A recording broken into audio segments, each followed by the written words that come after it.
Cancer healer centre, a new beginning.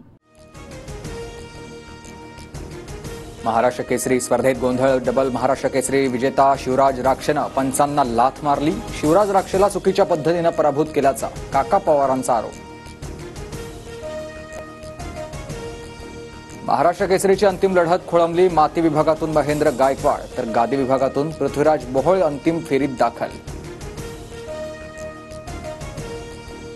आरोपींच्या मानसिकतेबद्दल वक्तव्य करण्याआधी आमची बाजू जाणून घ्यायला हवी होती. नामदेव शास्त्रींसमोर वैभवी देशमुखची कैफियत. देशमुख कुटुंब भगवानगडावर.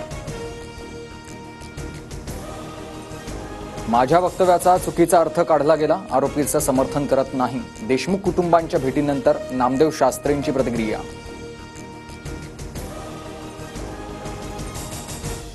आरोपींवरच्या गुन्ह्यांची माहिती घ्या, धनंजय देशमुखांची विनंती. तर भगवानगड देशमुख कुटुंबाच्या पाठीशी नामदेव शास्त्रींची ग्वाही. माझ्या वडिलांचा एकही अवयव शाबूत नव्हता. न्याय मागत असताना वेगवेगळे फाटे का फुटतात? नामदेव शास्त्रींसमोर वैभवी देशमुखचा सवाल. शिंदे गटाच्या 20 ते 25 आमदारांवर फडणवीसांचं नियंत्रण. आमदार एकनाथ शिंदेंसाठी नाही तर अमित शहा आणि फडणवीसांच्या सांगण्यावरून सुरतला गेले. संजय राऊतांच्या दाव्यानं खळबळ. मुख्यमंत्रीपद न मिळाल्यानं मातोश्रीवर आता काळी जादू केली जाते. राऊतांनी त्यावर लेख लिहावं. सामनातील रोखठोकवरून नितेश राणेंचा राऊतांना टोला. मुख्यमंत्रीपद न मिळाल्यानं शिंदे समाधी अवस्थेत असं शिवसेनेच्या आमदारांना सांगितलं. सामनातून खळबळजनक गौप्यस्फोट. पक्षातील 2 आता फोन टॅप केले जात असल्याचाही शिंदेंना संशय. सामनातून दावा. संजय राऊत काँग्रेसमध्ये प्रवेश करणार. काँग्रेसच्या वरिष्ठ नेत्यांसोबत राऊतांच्या वाटाघाटी सुरू. मंत्री नितेश राणेंचा दावा. गडी थोडक्यात हुकला. राम शिंदेंचा रोहित पवारांना टोला. फक्त 600 मतांनी पराभव झालाय. आता 2029 साली बघू. 2029 मध्ये पराभवाची परतफेड करण्याचा राम शिंदेंचा संकल्प.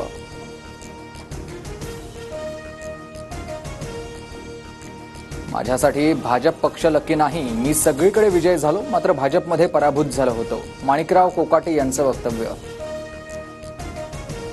भाजप पक्ष लकी नसता तर माणिकराव कोकाटे मंत्री झाले नसते. भाजपच्या पायगुणामुळे माणिकराव कोकाटे कृषी मंत्री. त्यांनी याची नोंद घ्यावी.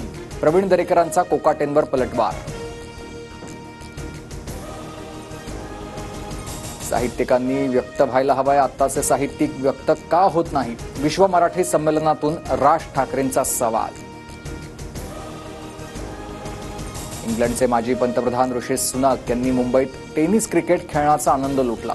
माझा कोणताही मुंबई दौरा टेनिस क्रिकेट खेळल्याशिवाय पूर्ण होत नाही. ऋषी सुनक यांचं वक्तव्य. अंडर-19 विश्वचषकात भारतीय महिला संघ सलग दुसऱ्यांदा विश्वविजेता. दक्षिण आफ्रिकेचा 9 गडी राखून पराभव. फिरकीच्या जोरावर भारताचा दणदणीत विजय.